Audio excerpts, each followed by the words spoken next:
Acho que já tá gravando, né? Tá gravando, né? Então, boa tarde a todos. Vou compartilhar a tela com vocês.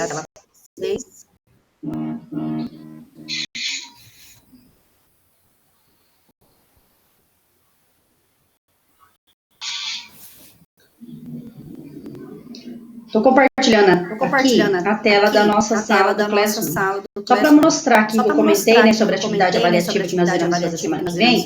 Essa aqui, momento de vivência. Aí na semana que vem eu leio ela com vocês, tá? Explico e a gente já vai dar início nela ao longo do nosso encontro. Então daí eu peço para que, né, na medida do possível, se não acontecer uma imprevista, é claro, né, porque essas coisas a gente não tem como prever, mas para que não faltem, para que vocês não fiquem fora da atividade avaliativa.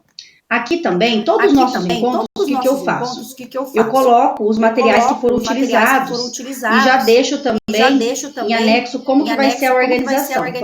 Por exemplo, aqui eu já coloquei o link da Meet e coloquei o link do Jamboard que era o que a gente ia produzir. No encontro de nivelamento, eu deixei aqui a gravação dos cursistas que participaram, caso vocês não, né, quem não conseguiu participar pode estar assistindo, e deixei aqui a cópia do documento do material que foi utilizado, se vocês quiserem dar uma olhadinha, caso tenha dúvida, e depois vocês queiram estar, né, me acionando para perguntar, fiquem à vontade. Se sobrar tempo, eu até, né, faço uma explanaçãozinha geral sobre o que foi comentado. Não lembro se alguém de vocês aqui participou, acho que da turma de vocês ninguém, né?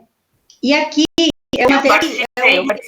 A professora Elizabeth, que eu acho que participou, só você, né, professora? Dessa turma, acho que foi. E teve daí também alguns cursistas que participaram que não era meus, era de outro professor formador. E aqui eu já deixei certinho o material que nós vamos usar no encontro de hoje.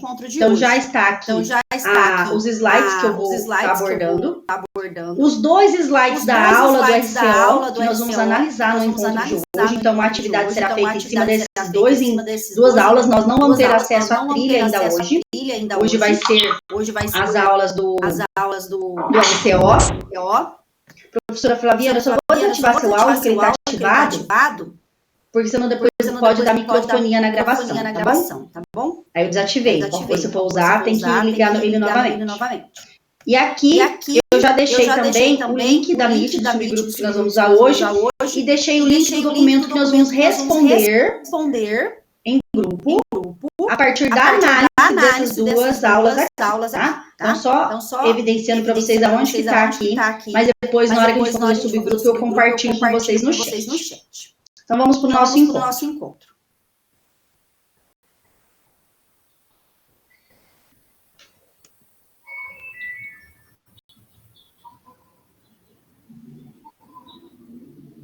Abriu certinho aí, né? Então, vamos lá. Trilha de aprendizagem, liderança e ética. Hoje é o nosso terceiro encontro, já que o encontro da semana passada foi um encontro de nivelamento, então ele não contou como terceiro encontro de nivelamento, tá? Então, seria a reunião 3 hoje. Qual que é o tema, né? Sempre quando eu posto lá para vocês o link da Meet, o horário do nosso encontro, eu já coloco também o tema do encontro, vocês já devem ter percebido. E é RCO mais aulas, recursos de apoio ao professor com foco no método ativo. Então, a ideia hoje será essa. Eu já compartilhei com vocês também no WhatsApp, mas eu vou reforçar aqui com vocês o convite sobre a inscrição para professor formador 2023. Pessoal, não sei se alguém com o microfone ligado.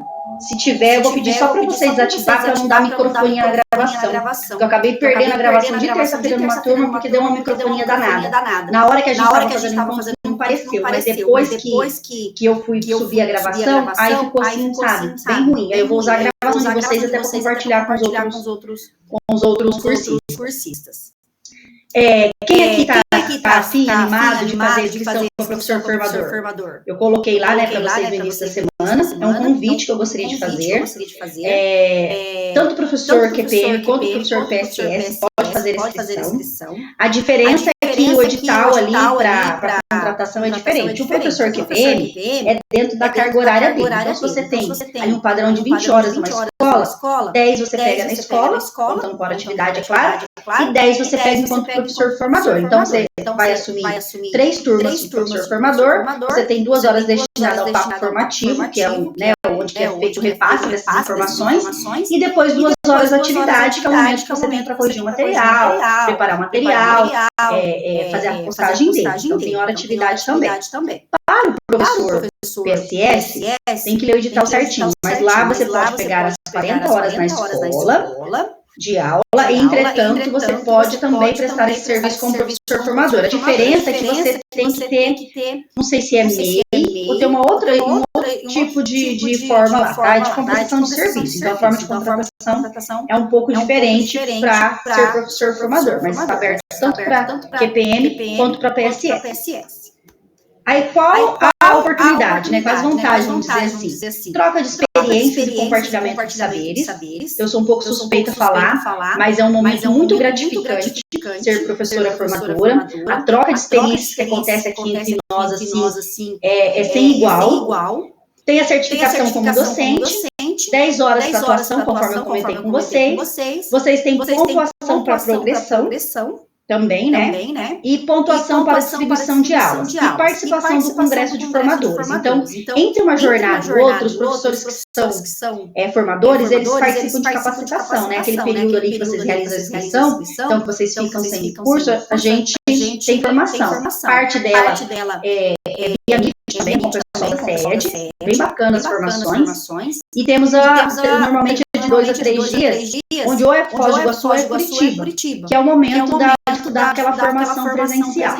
Se vocês têm alguma dúvida em relação a como funcionam os formadores, algo que de repente, né, eu não consiga responder, no dia 18, já foi, né, mas eu compartilhei com vocês antes. Teve uma conversa e agora vai ter uma, hoje, 5h30 da tarde. Participação do professor Rony Miranda, tirando algumas dúvidas que vocês possam vir a ter, tá? Então fica aí meu convite para vocês fazerem esse exame com o professor formador. Vai até dia 23, tá bom? Fim de semana, né? E aqui a nossa agenda do nosso encontro de hoje. Para o acolhimento, teremos 15 minutos, com um vídeo de 2 minutos para a gente iniciar a nossa reflexão. Depois, 20 minutos para abordarmos alguns conceitos importantes, que é os conceitos que vão subsidiar a nossa discussão de hoje, né?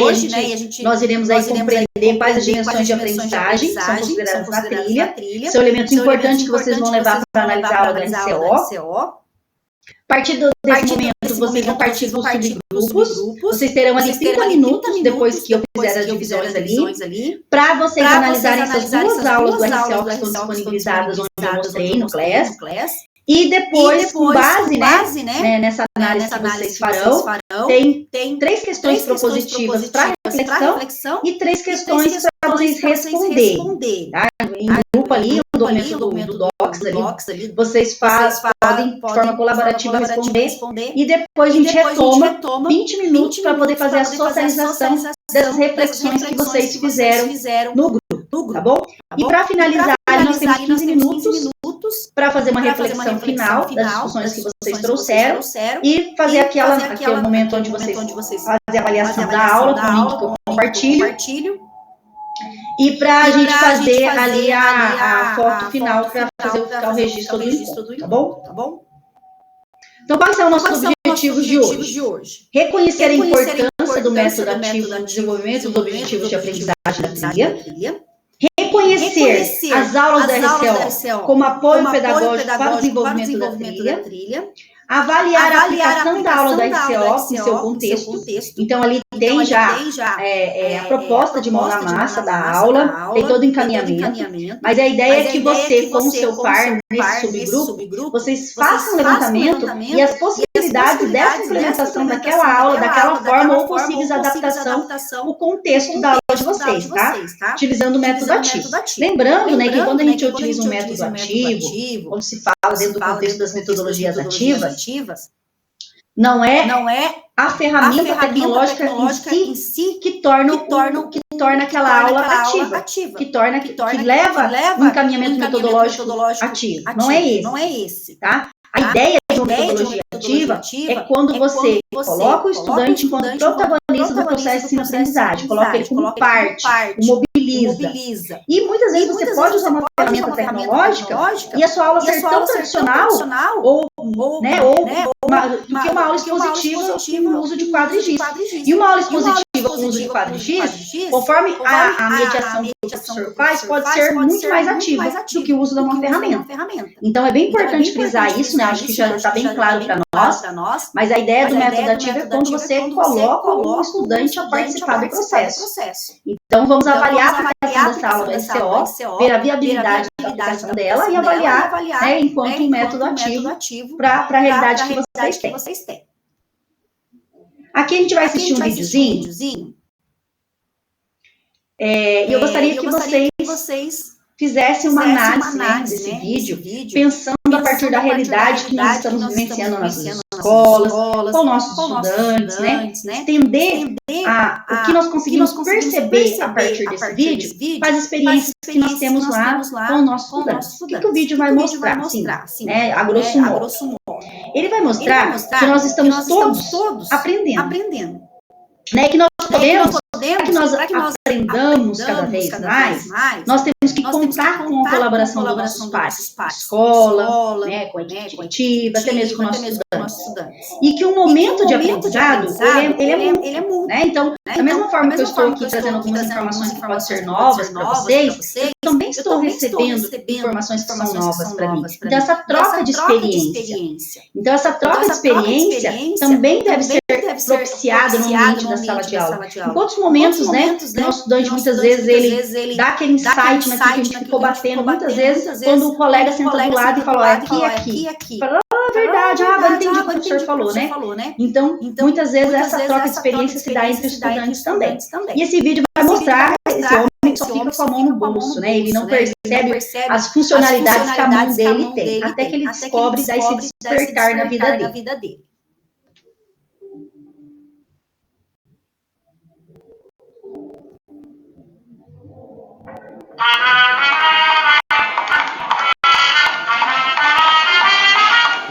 Vocês ouvem bem o vídeo? Sim. Tá bom, obrigada.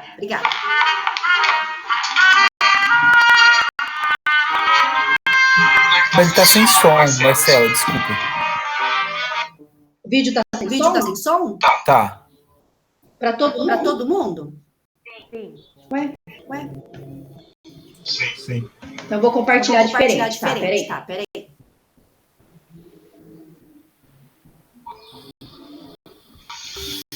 Vou parar aqui e vou compartilhar uma guia diferente.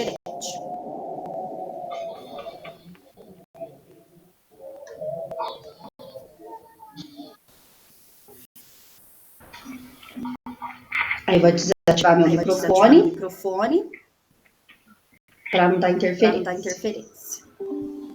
Aí, vocês só me avisam quando começar a rodar, eu vou voltar ele para ver se tá ouvindo, tá? Se vocês estão ouvindo. Só me dá um sinalzinho assim de positivo e eu olho na tela do lado aqui.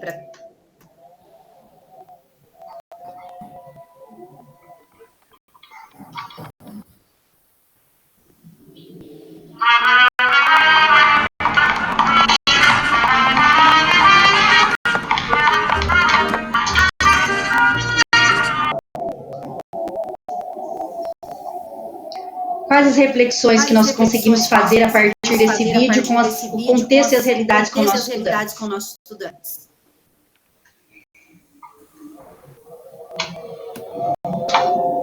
Você percebeu que uma atitude colaborativa amplia o impacto do seu trabalho? Estender a mão e colocar-se à disposição. As trocas fortalecem e geram aprendizado. Professor, qual é a melhor forma de ajudar nossos estudantes a protagonizarem a experiência de aprendizagem entre os pares? Aí fica uma questão para vocês refletirem e trazerem a discussão para o grande grupo. Vocês podem ligar o microfone, contribuírem, vocês podem escrever no chat o que vocês acharem melhor aí, fiquem à vontade. Ou se vocês quiserem trazer uma outra reflexão, outro apontamento também. Para mim, o vídeo traz uma definição do que é ética, né? Porque se todo mundo fosse ético, fazer o que é certo, a gente conseguiria ter uma sociedade melhor, mais justa, assim. A gente pega o conceito de ética do Kant, né? O imperativo categórico, lá fazer a ética você fazer o que é certo sem esperar nada em troca. Então, a sociedade fica mais justa, um começa a ajudar o outro, um começa a ser mais solidário com o outro, né? Eu acho que isso pode ser um gatilho para uma aula de ética, assim, de cada um desempenhar o seu papel para a sociedade ser mais equilibrada, mais justa, assim. Eu gostei do vídeo.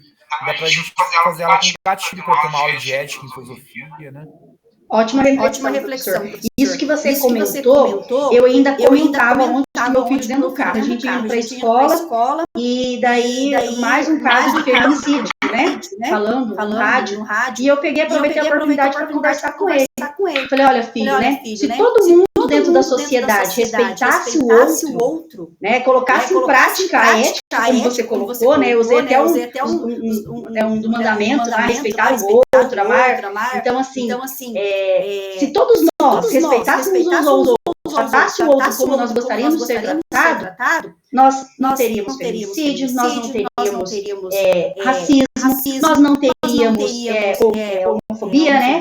Então, tantas coisas dentro da sociedade seriam evitadas se nós respeitássemos o outro pelo outro, por ele, por ser uma pessoa, né? Como nós gostaríamos de ser tratados. Então, essa discussão sua veio de conta, acabei lembrando disso que eu conversava com meu filho ontem. Então, às vezes a gente só faz uma coisa esperando algo em troca, né? Tem um balão da criança que tá subindo assim, ele não vê função naquilo, né? Com que ele pode entrar com aquilo, né? Ele pega e faz porque é o certo a se fazer, né?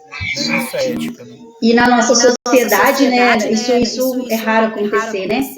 As pessoas fazem, como você disse, fazem as coisas sempre esperando alguma coisa em troca.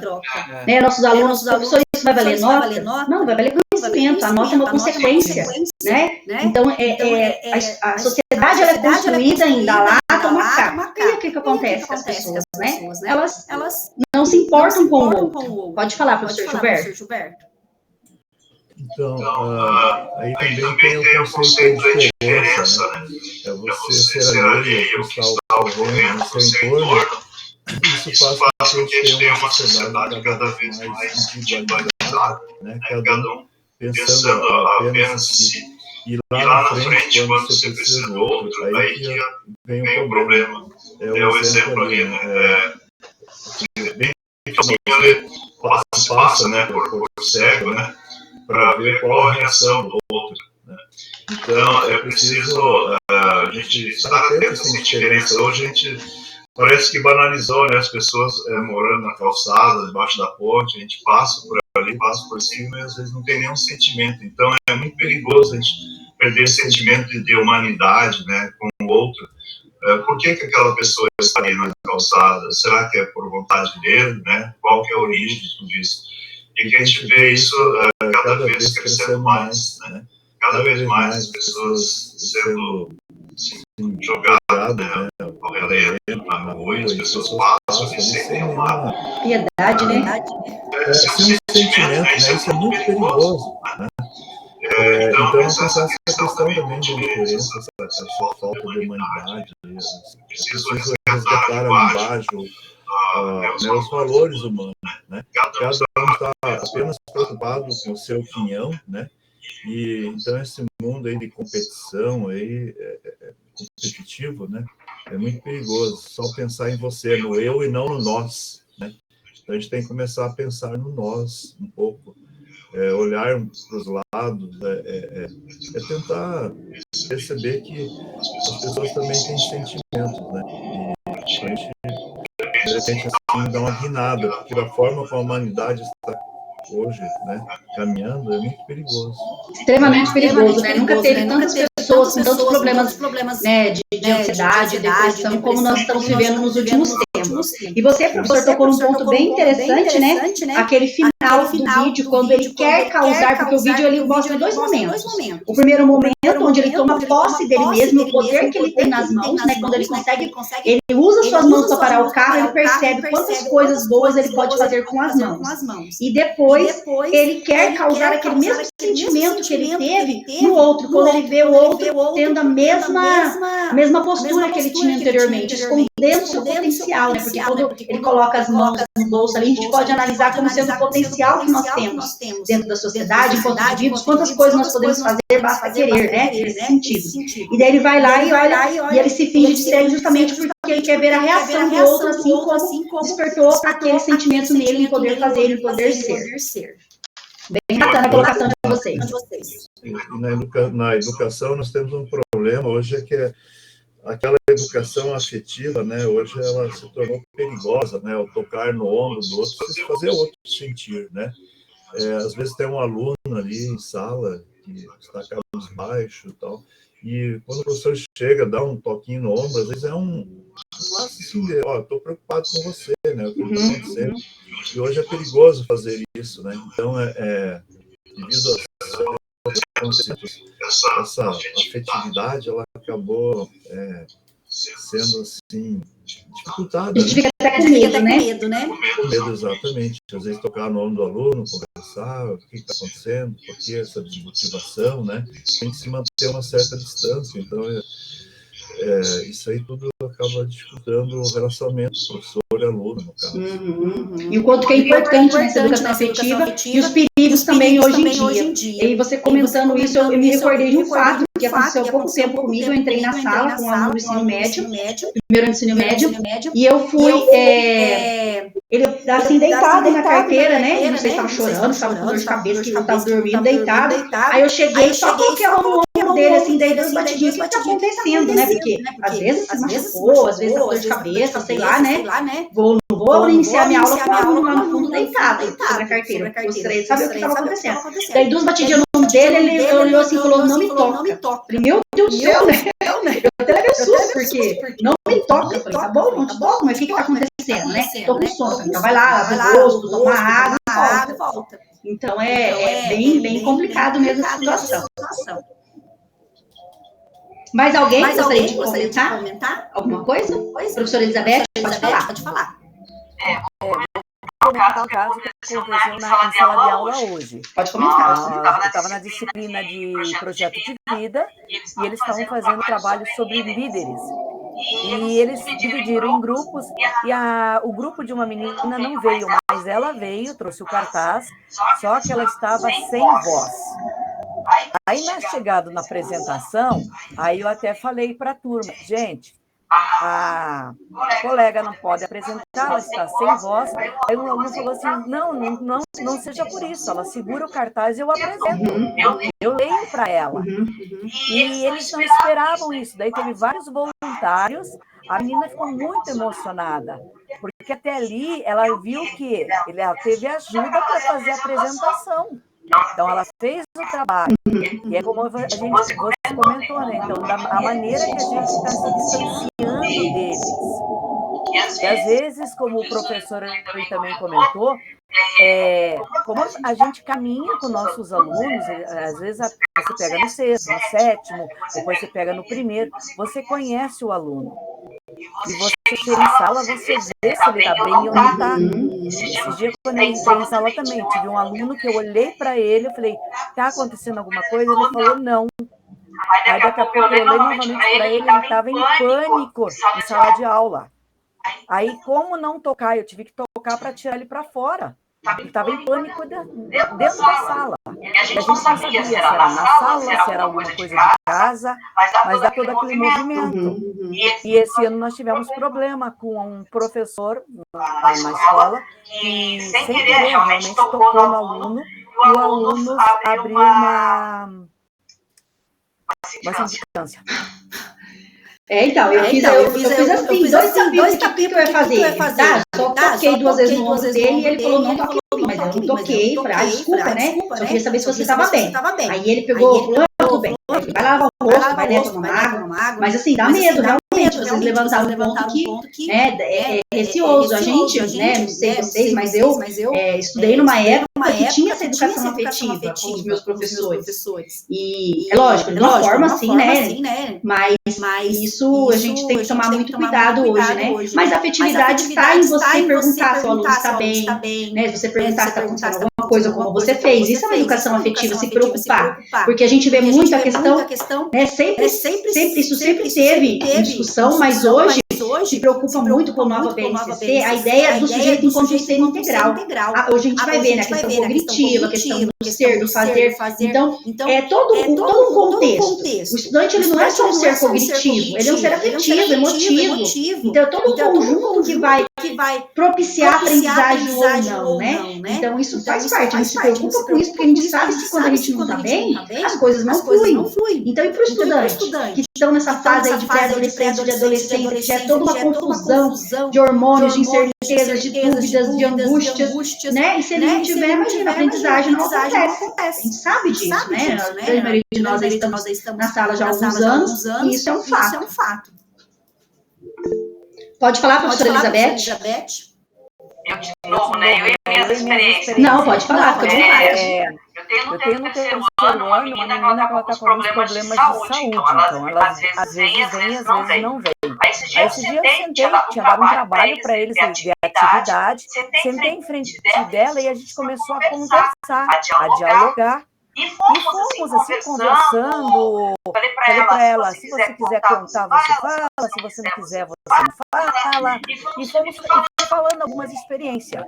Aí, no outro dia, quando eu cheguei na escola, o diretor veio e falou assim, eu não sei o que aconteceu, mas está aqui, a mãe me mandou um áudio agradecendo a conversa que você teve com ela, que foi muito progressivo no atendimento dela à tarde.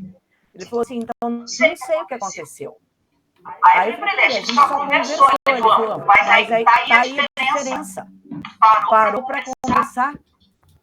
E faz toda a diferença. Realmente faz toda a diferença. Pessoal, eu acho que era, né, essa proposta desse acolhimento inicial, a gente trazer as nossas experiências, trazer as reflexões, né? Conseguimos lembrar de experiências próprias, né? Os professores aí também trouxeram possibilidades de trabalhar esse vídeo como um gatilho para uma aula de ética, trazer essa mesma reflexão para os nossos estudantes. Então, são essas as possibilidades mesmo, eu acho que esse é o caminho.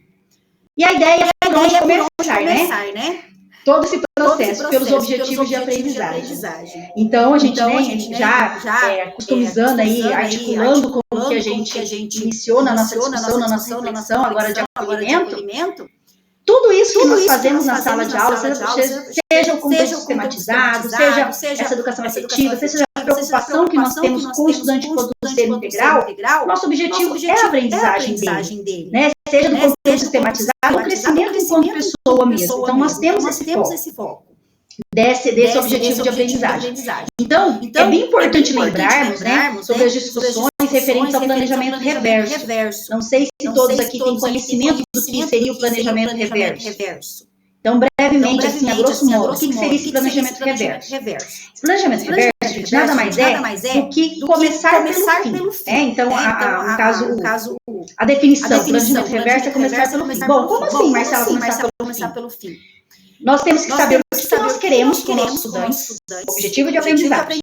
Então, eu quero que lá no final, meu estudante saiba isso. Se lá no final eu quero que o estudante saiba isso, então quais os caminhos, qual é o planejamento, qual a minha ação pedagógica para se chegar até lá. Sem esquecer que o conteúdo sistematizado, o conhecimento, é isso que vai dar esse caminho para o meu estudante. Então, assim, existe muita preocupação do esvaziamento de conteúdo, né, com essa nova no ensino médio. Mas, gente, é que a gente ainda está nesse processo de compreensão. É tudo muito novo. Na prática vai ser muito trabalhoso, até que a gente, né, consiga de realmente efetivar isso. Mas, a partir do momento que ficar bem claro para nós e para o nosso estudante o objetivo de aprendizagem e que o conteúdo, que o conhecimento sistematizado, o conhecimento científico é essencial para que ele lá na frente ele tenha uma ação, ele tenha esse objetivo concretizado, essa aprendizagem concluída, tudo vai fazer muito mais sentido para os nossos estudantes e com certeza a aprendizagem será muito mais efetiva. Tá? Então a ideia do planejamento reverso é isso, saber onde eu quero chegar com ele, qual é o meu objetivo de aprendizagem, né? Então, por exemplo, se eu tenho um objetivo de aprendizagem, desenvolver no meu estudante, deixa eu dar um exemplo assim, de análise crítica. Eu posso usar diversos conteúdos que podem ajudar a desenvolver uma análise crítica nele. Então, não é apenas um conteúdo específico que vai me dar e vai proporcionar. O conteúdo ele vai ser essencial, porque ele vai dar base para esse objetivo de aprendizagem onde eu quero alcançar. Eu vou colocar aqui que acho que fica mais fácil vocês entenderem, né? E o objetivo de aprendizagem das trilhas, eles perpassam 3 dimensões, que é aquilo que eu comentava no início com vocês. Que é a parte cognitiva, a parte procedimental e atitudinal. Vou explicar melhor isso para que vocês compreendam, tá?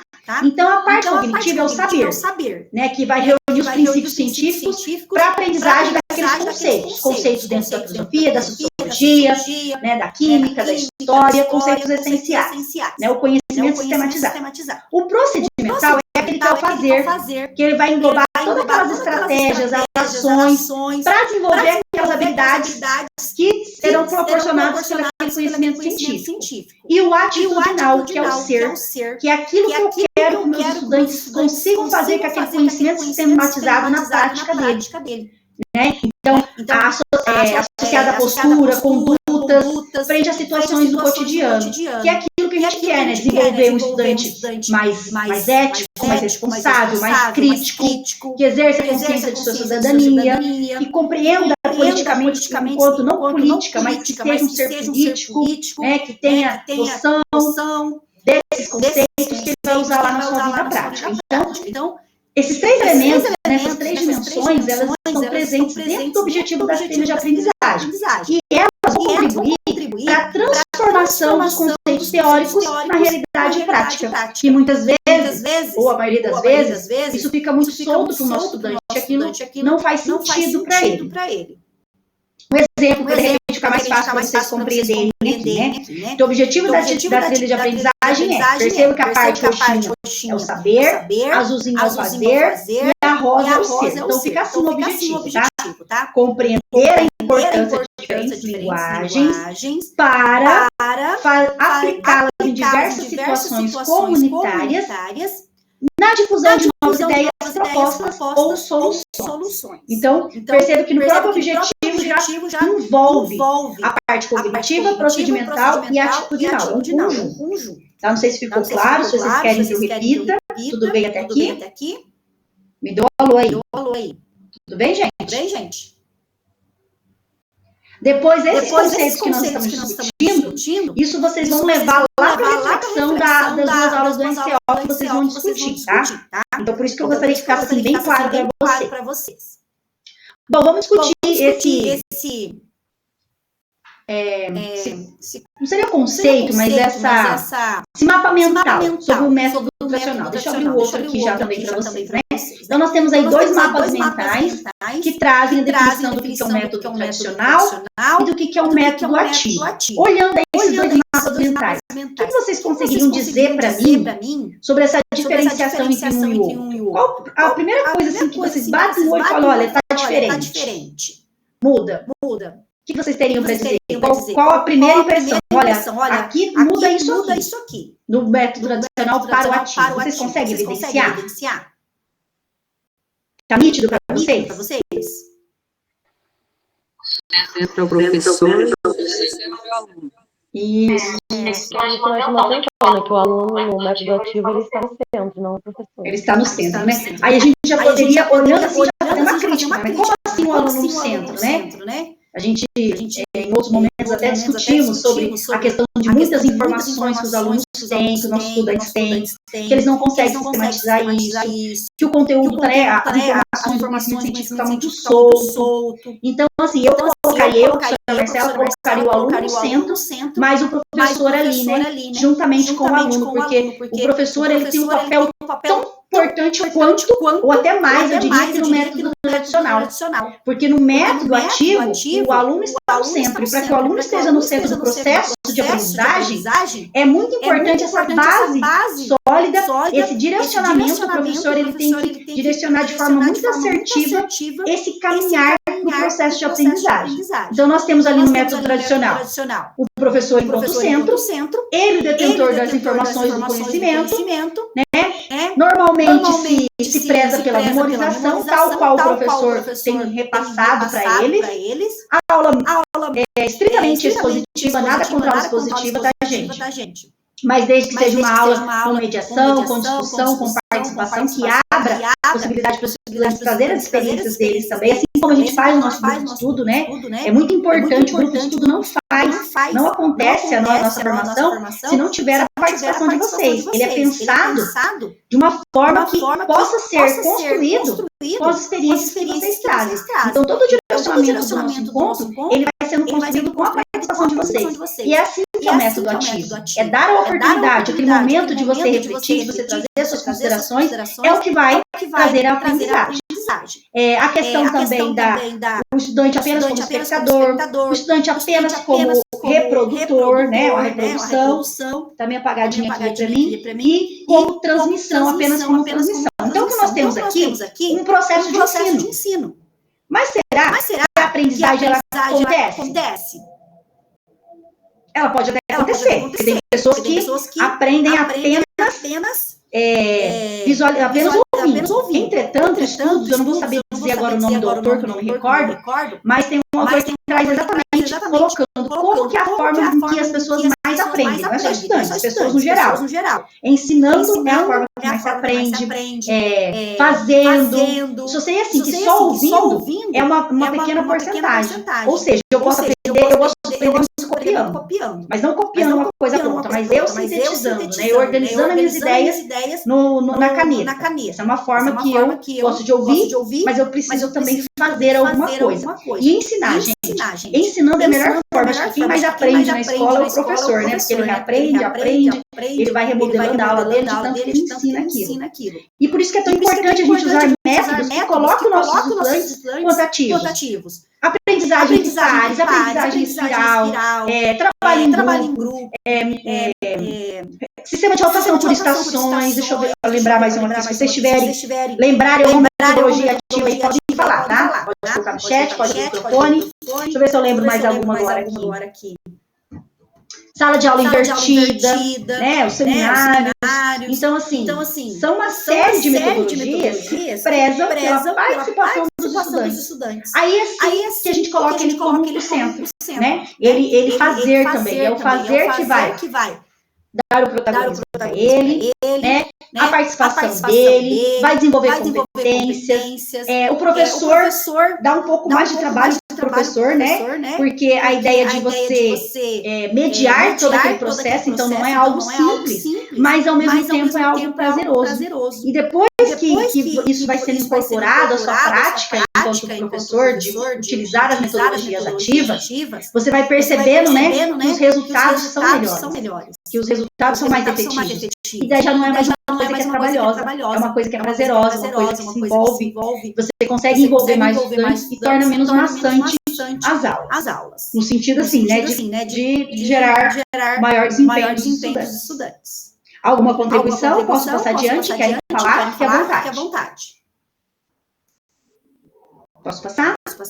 Então, vamos vislumbrar a possibilidade a partir do método ativo. Então, nós temos aqui os dois objetivos da trilha. Então, vocês não vão ter acesso à trilha hoje, mas já tem ali os objetivos de aprendizagem do primeiro trimestre, ou primeira sessão temática, assim como ela é dividida em sessões temáticas, é a mesma coisa que trimestre. Então, nós temos ali o objetivo de aprendizagem. O objetivo de aprendizagem é... Alguém gostaria de ler, por gentileza? Objetivo 1. E outra pessoa lê o objetivo 2. Alguém que seja um computador.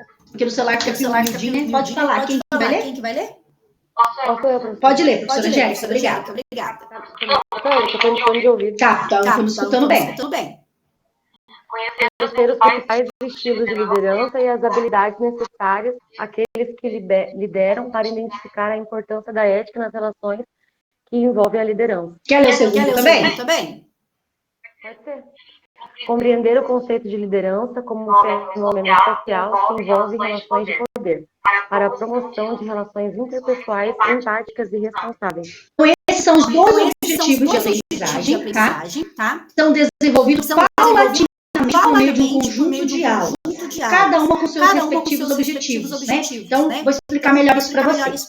As trilhas, elas vêm com dois grandes objetivos, como se fosse aquele objetivo geral, né? Quem já fez aí um projeto de pesquisa sabe, né? Um projeto de pesquisa, um projeto na escola, você primeiro coloca aquele objetivo geral e depois você vai desdobrando em objetivos específicos. Então, as aulas do RCO nada mais são do que objetivos específicos, que é o conjunto de um bloco de aulas, você vai conseguir atender ao objetivo geral, que é o objetivo proposto na trilha, tá? Então, a trilha de aprendizagem, as aulas da RCO, que nós teremos para desenvolver nas escolas com nossos estudantes para o ano que vem, ela está justamente, né, construída dessa forma, de forma articulada. Mas eu preciso usar exatamente as aulas do RCO. Nós sabemos, né, que aquela sequência de conteúdos da forma como é posta facilita no sentido de você ter uma linha para ser seguida. Mas ela pode ser customizada, a sequência pode ser alterada, na medida em que você julgar que vai atender melhor os objetivos de aprendizagem. Vamos conhecer juntos um exemplo de sequência de aula do RCO. Essa sequência de aula, né, são duas aulas que eu disponibilizei aqui para vocês, ó. Vou até abrir elas aqui para vocês, tá? Aqui. Se eu não me engano, é 27 e 28, ó. São esses aqui. Isso, a aula 27, que vai falar poder e as relações de poder. Depois a gente explora melhor elas. E a aula 28, que é os tipos de poder. Aquelas duas aulas, elas trazem objetivos que vai ajudar no desenvolvimento desse objetivo 2 da trilha de aprendizagem. Tá? Então, o objetivo 2, ele está sendo trazido nessas duas aulas aqui, em forma de objetivos específicos. A primeira é identificar as relações de poder no cotidiano e refletir sobre as definições desse conceito. Aula 28. Identificar os poderes econômicos, ideológico e político em sua forma de intervir na sociedade, né? Então, qual que é o objetivo maior aqui? Compreender o conceito de liderança como um fenômeno social que envolve relações de poder. Então, a aula está focada nas relações de poder, que vai ajudar a desenvolver esse objetivo maior da trilha. Para a promoção de relações, lembra lá que é bem importante, não só a parte cognitiva, deixa eu voltar aqui, né? Não só a questão da parte cognitiva, mas também procedimental e atitudinal. Lembrando que esses três esferas, né, de aprendizagem, eles são contemplados dentro do objetivo da trilha de aprendizagem. E são, no caso, representados também dentro do objetivo da aula do RCO. Aí agora nós vamos falar do nosso mão na massa. Vocês vão se dividir em grupos. Eu já deixei os grupos divididos para a gente agilizar o processo, né? Para ficar mais ágil. Vocês vão acessar o roteiro de análise que eu disponibilizei e vão registrar as respostas nesse próprio documento. Então, mais que uma pessoa pode registrar, né? Tudo que vocês forem digitando não precisa salvar, que ele salva automaticamente. Ao término, vocês vão escolher uma pessoa do grupo, devido ao tempo, né? Que nós não temos muito tempo, para trazer as considerações que vocês fizeram ao longo do encontro ali, do momento do subgrupo. Qual que será o procedimento para vocês realizarem essa atividade? A aula do RCO proporciona que o professor utilize o método ativo nas suas aulas? Então, é uma análise da aula mesmo. Como está sendo colocado o mão na massa ali da aula? Ele está proporcionando o método ativo? Se não está, qual a possibilidade? É possível aplicar essas aulas em seu contexto escolar? Então, dentro da sua realidade, da sua sala de aula, da sua escola, é possível?